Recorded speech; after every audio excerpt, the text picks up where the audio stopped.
The greatest thing about working on a Spider-Man game is that you're working on a Spider-Man game.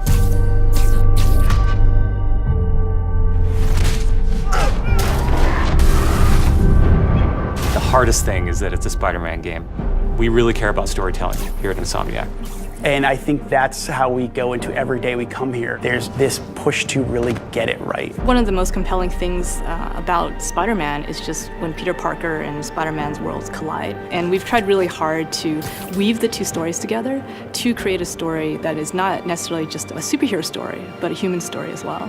So this Spider-Man is a little different. He's older, he's 23, so he's been Spider-Man for 8 years, and kind of like an athlete in the prime of his career, he's starting to get good at the Spider-Man thing. The nice thing about playing an experienced Spider-Man is that he's already familiar with his powers, right? He's not just discovering them. We always think of Spider-Man as, we call him, the acrobatic improviser.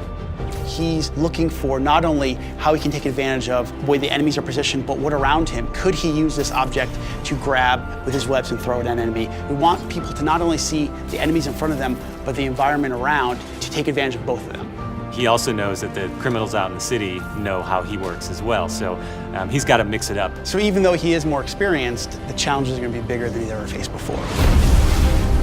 Spider-Man has a rich history of having great stories. The core of our story is this duality between being Peter Parker and being Spider-Man.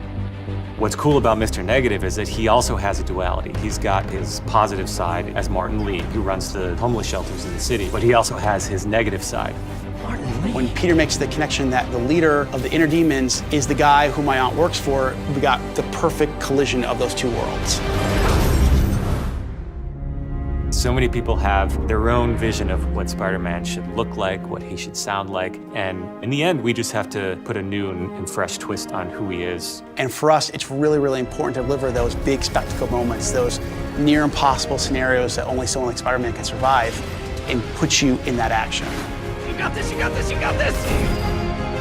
We understand what this character means to people in here, and we're making this game with a lot of heart, and we're going to do whatever it takes to give people the ultimate Spider-Man experience, the game that they've been waiting for.